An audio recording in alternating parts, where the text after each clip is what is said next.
అందరికీ నమస్తే. గరం గరం వార్తలకు స్వాగతం. అందరు మంచుకున్నారా? చాలా వార్తలు ఉన్నాయి చూసేందుకు. ఆలస్యం చేయకుండా చూద్దాం. కానీ ముందుగాల హెడ్లైన్స్ చూసేద్దాం పారి. ముట్టుకుంటే 35 ముక్కలు చేస్తానన్నది భర్తను, సంపొద్దని తెల్లార్లు వేడుకున్నాడు భార్యను. నో అడ్మిషన్ బోర్డు పెట్టిండ్రు సర్కార్ బడికి, ఒక రేంజ్లో వచ్చినాయి మరి అడ్మిషన్లు స్కూల్ కి.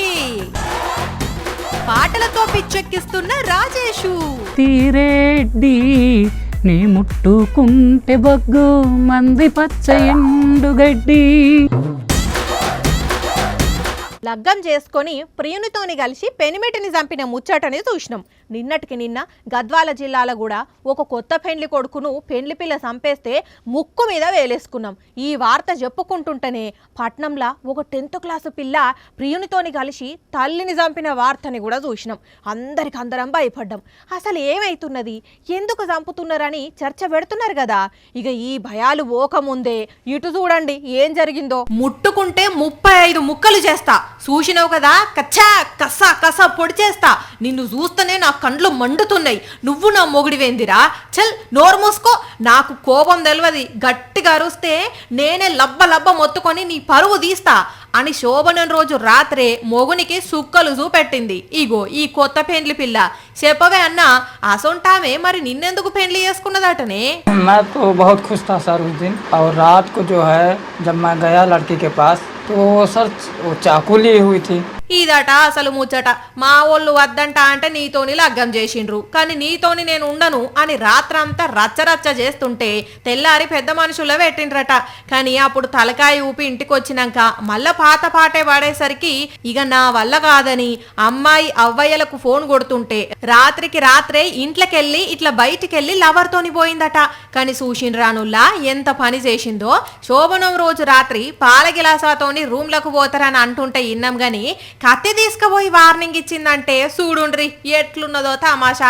అయితే ఈ ముచ్చట తెలిసినోళ్ళు ఎన్నంటే ఏంది మంచిదే పట్టు, కొందరైతే ఇప్పటికే పెనిమిట్లకు స్కెచ్ గీసి పంపిండ్రు. ఈమె అయితే ఆయనతోనన్న పానాలతో ఉంచిపోయిందని అంటున్నారు. కానీ వామ్మో ఈ సంవత్సరం పెండ్లిల సీజన్లా మామూలు పెండ్లిళ్ళు కాలేదు, మామూలు పెనిమిట్లు రాలేదు, మామూలు భార్యలు రాలేదు, మామూలు మర్డర్లు జరగలేదు. పోండ్రి. ఇవాళ ఒక అద్భుతమైన వార్త పట్టుకొచ్చిన మన గరం గరం కోసం అని మెసేజ్ పెట్టిండు మన రాజేషు. మరి అదేందో కదా కనుక్కుందాము. నా ముద్దు పేరు పెట్టుకున్న స్వాతి రెడ్డి నీ ముట్టుకుంటే బొగ్గు మంది పచ్చ ఎండుగడ్డి. ఆగో గాడ కూసోని ఏందో పాటలు పాడుతున్నాడు. ఓ మనిషి, కళ్ళజోడు కాలేజీ పాప చూడు ఎలా రెడ్డి గుడ కడ ఆపి చూడు, ఎర్ర రోజా పువ్వు చేతికిచ్చి చూడు, అందరి ముందు ఐ లవ్ యు చెప్పి చూడు. అరే పడితే లైన్లో పడుతుంది, లేకపోతే తిడుతుంది, పోతే ఇజ్జతి పోతుంది, అది పోతే ఇంకోతొస్తుంది. ఏహే ఏంది నీ లొల్లి? మంచి వార్త చెప్తానని చెప్పి పిచ్చి పాటలన్నీ వాడుతున్నావు. పిచ్చి పాటలు అనకు, వాటిల్లో ఎంత అర్థం ఉన్నదో నీకేం తెలుసు? ఏంది ఆ పాటల అర్థాలు కూడా అర్థమేనయా నీకు? ఒక అమ్మాయి కాదని పోయినంత మాత్రాన బాధపడొద్దు, ఆమె కాకుంటే నీ లైఫ్లకి ఇంకొకరు వస్తారు, అంతేగాని అఘాయిత్యాలు చేసుకోవద్దు అని చెప్తున్నాడు కవి. అది అర్థం చేసుకోకుండా కాచి చేసుకొని కయ్య అంటవేంది నువ్వు? ఆడ దొరికిన సంతరా నువ్వు. ఇప్పటికింకా నా వయసు నిండా 16 జాసే జా అతడి కోసం వెతుకుతురైలెక్కేసాలే, జాసే జా ఒకడి కోసం నేరుగా ఈ ఊరొచ్చాలే. దొరికినవు బిడ్డ ఆగు. ఇప్పటికింకా నా వయసు నిండా 16. ఇదే కదా నువ్వు పాడింది? గిట్ల ఏమర్థం ఉన్నదని ఏడ్చుకుంటా పాడుతున్నావేందో? ఏమున్నదానబ్బా?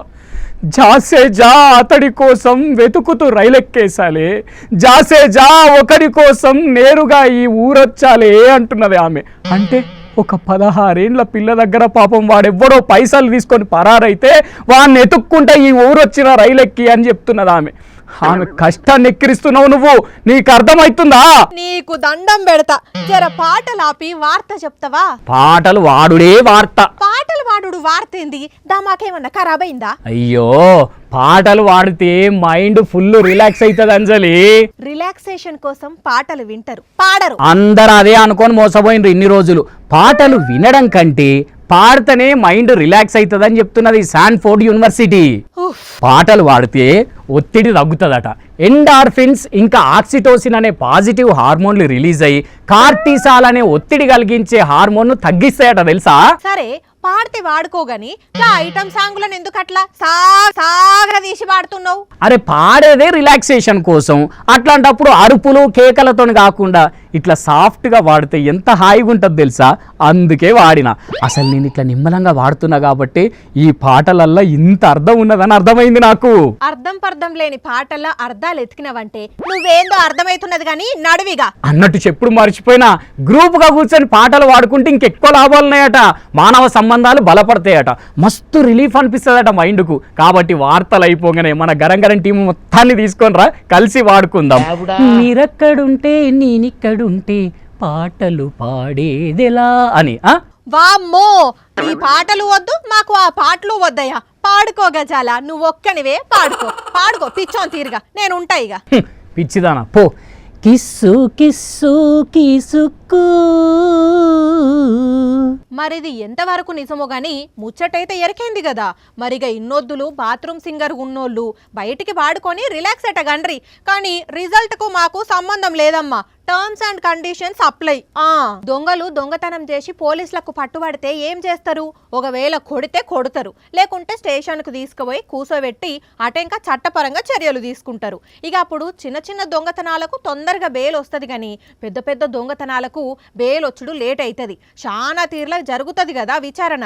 అయితే ఇక్కడ మాత్రం ఏం జరిగిందంటే, దొంగ మెడల చెప్పుల దండేసి జీప్ మీద కూసబెట్టి రోడ్డు మీద ర్యాలీ తీసిండ్రు జమ్మూ కాశ్మీర్లో పోలీసులు. అగ చూడండి, వెనుకకు చేతులు కట్టి మెడకాయ మోయలేనన్ని చెప్పులతోని దండేసి ఎంతగానం తిప్పిండ్రు.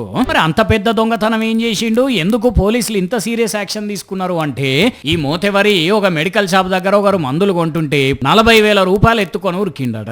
కానీ ఇంతల్నే గాశారం మంచిగా లేక పోలీసులకు దొరికేసరికి అదే కోపంలో ఈపు చింతపండు చేసిండ్రు.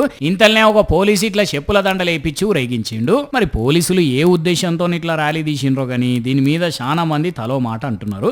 అరే పోలీసులకు దొంగ దొరికితే చట్టపరంగా ముందుకు పోవాలి, జైల్లో పెట్టాలి, కానీ మెడకు చెప్పుల దండేసుడేంది, ఊరేగించుడేంది అని పోలీస్ పెద్ద ఆఫీసర్లకు ప్రశ్నలు వేసేసరికి విచారణకు ఆదేశించిండ్రట.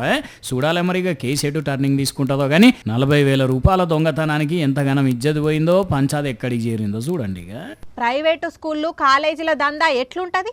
6 నెలల ముందే అడ్మిషన్లు ప్రారంభించి తీరా బడులు తెరిచే టయానికి అడ్మిషన్లు క్లోజ్ అంటారు. ఇక అప్పుడు షురూ చేస్తారు వాళ్ళ దందా. డొనేషన్లని గినేషన్లని 2 సీట్లు ఉన్నాయని, ఏదో నువ్వు కాబట్టి అడ్మిషన్ ఇచ్చినవని కాకమ్మ కథలు చెప్తారు. బయట అడ్మిషన్లు క్లోజ్ అని బోర్డు పెట్టి ఎక్కువ ఫీజులు రాబడతారు, చూస్తున్నాం కదా. అయితే ఇక్కడ కూడా ఒక స్కూల్కు నో అడ్మిషన్ బోర్డు పెట్టిండ్రు. కాకపోతే అది ప్రైవేటు స్కూల్ కాదు, మండల పరిషత్ ప్రాథమిక పాఠశాల కిలాషాపూర్ ఇంగ్లీష్ మీడియం ఈ స్కూల్ చూసిండ్రు కదా. ఎంపీపీఎస్ కిలాషాపూర్ మండలం రఘునాథపల్లి అడ్మిషన్లు అయిపోయినవి జూలై 24వ తారీఖు. ఓర్నియవ్వ, ఇదెక్కడి కథ? గవర్నమెంట్ బడి అన్నారు, అడ్మిషన్లు లేవంటున్నారు. అంత విచిత్రంగా ఉన్నది.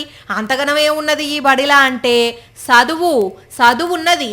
అందుకే పిల్లలు జోరుగా చేరిండ్రట. మీరే చూడరాదుండ్రి మేడాలు చెప్పే పాఠాలు పిల్లలు వినే తరీకా.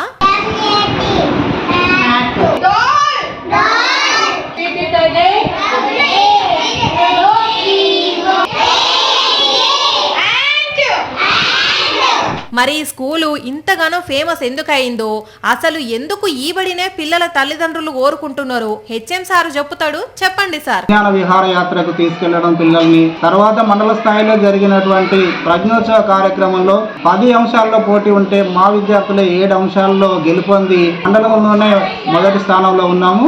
ఇన్నారు కదా, ఇదట అసలు మతలబు. ఒక్క పాఠాలు చెప్పుడే కాదు, పిల్లలకు ఆటలు పాటలు తీరుగా తీర్చిదిద్దుతుండేసరికి మండలంలోనే అని మంచి పేరెళ్ళిందట. అందుకే ప్రైవేటు స్కూళ్ళల్లో టీసీలు తీసుకొచ్చి ఈ బడిలో చేరుతున్నారట. ఇక తతిమ ముచ్చట ఈ అన్న చెప్తాడు ఈనుండ్రి. బయటనే ఇప్పుడు 2 క్లాసులు పెట్టాల్సి వస్తుంది. దానికి ఒక 2 రూములు శాంక్షన్ చేస్తే ఆ రూమ్లకు సరిపడా మా పిల్లల్ని కూడా మేము ఎక్కువ స్ట్రెంత్ తీసుకోవడానికి అవకాశం ఉంటుంది. నిరుడు మొత్తం ఈ స్కూల్లో 44 మంది ఉంటే ఇప్పుడు అందరూ కలిసి 170 దాటిండ్రట. అంటే 120 కొత్త అడ్మిషన్లు వచ్చేసరికి రూములు సరిపోతలేవట. బాత్రూంలకు కూడా ఇబ్బంది అవుతున్నదట. ఒక్క మాటలో చెప్పాలంటే ఈ స్కూల్ మీద అడ్మిషన్ల దండయాత్ర నడిచేసరికి నో అడ్మిషన్ బోర్డు పెట్టినమని అంటున్నారు. కానీ ఇచ్చంత్రం మాత్రం మామూలుగా లేదు. పోన్రి మూతికి మాస్కులు కట్టుకొని షటర్ తీసుకొని వచ్చిండ్రు. అటు ఇటు సర్దుకున్నారు, అవతల పడ్డారు. అంతే కండ్లు మూసి తెరిచేంతల్నే చోరీ అయిపోగొట్టిండ్రు. దగ్గర 2 కిలోల వెండి, బంగారం, పైసల కట్టలు పోయినాయట. నిర్మల్ బుధవారపేట దగ్గర గోల్డ్ షాప్ల దొంగతనం. కానీ ఎక్కడి దొంగతనాలో ఏమో పోన్రి. పని చేసుకొని బతికేదానికి పుణ్యానికి వచ్చే పైసల కాశపడి ఈ సొంటి ఖాతాలు ముంగటేసుకుంటున్నారు గోసిగాళ్ళు. నువ్వొక చెల్లని రూపాయి అని అప్పుడప్పుడు మన లీడర్లు అవతలోల మీద సెటైర్లు వేస్తుంటారు. చెల్లని రూపాయి అనంటే ఇలువ లేదనేది వాళ్ళ ఉద్దేశం. కానీ ఆ చెల్లని రూపాయి బిల్లలు, నోట్లను లక్షలు పెట్టి కొంటున్నారు తెలుసా? అవును, నేను చెప్పేది నిజం. కావాలంటే చూపిస్తా బార్రి. ఉత్తరప్రదేశ్ రాష్ట్రం మీరే అట్లా జరుగుతున్న కరెన్సీ ఫెస్టివల్ గిది. ఇక్కడ వెనకటి కాలం నాటి నాణాలు, నోట్లు అన్ని తీసుకొచ్చి ఎగ్జిబిషన్ లో పెట్టిర్రు. రాజుల జమానాల వాడుకలో ఉన్న నాణాలు, బ్రిటిష్ వాళ్ళ కాలం నాటి కాయిన్స్, నోట్లు అన్ని వరుసగా వేర్చిర్రు. ఎవరికి ఏదన్నా కావాలంటే వాళ్ళు అడిగినంత రేటు పెట్టి కొనుక్కోవాలి. ఏహే గా చెల్లని నాణాలు, రూపాయి నోట్లని ఎవరు కొంటారు అనుకుంటారానుల్లా. అసలు ముచ్చట ఎరికైతే వామ్మో ఇదేం కథరో అని మీరే షాక్ అవుతారు. బ్రిటిష్ కాలం నాటి 2 రూపాయల నాణాలను 3 లక్షలు ఇచ్చి కొనుక్కుంటున్నారట. 3 లక్షలు అని షాక్ అయ్యారు కదా. ఇంకా చెప్తా ఇనుండ్రి. బ్రిటిష్ కాలంలో వాడుకలో ఉన్న రూపాయి నోటును 35,000, 5 రూపాయల నోటుకు 75,000 ఇచ్చి కొనుక్కునేందుకు పోటీ పడుతుర్రట. 50 ఏళ్ల కిందటి 1000 రూపాయల నోటుకు 40,000, 108 ఏళ్ల నాటి రూపాయి నోటుకు 12,000 ఇచ్చి కొనుక్కుంటుర్రట. గన్నాని పైసలు పెట్టి ఇక పాతకాలం నాటి చెల్లని నాణాలు, పాత నోట్లు కొని ఏం చేసుకుంటారు అనుకుంటుర్రా? అదో ఇక ఇవి మరి ఇయాల్టి గరం వార్తలు. మళ్ళా రేపు ఇదే టైంకి ఇట్లనే మస్తు వార్తలతోని కలుసుకుందాం. అప్పటిదాకా ఏం చేయాలి? చూస్తూనే ఉండండి సాక్షి టీవీ. టైం యాదుకున్నది కదా, రాత్రి 8:30కి, మళ్ళీ పొద్దుగాల 8:30కి. ఉంటా మరి.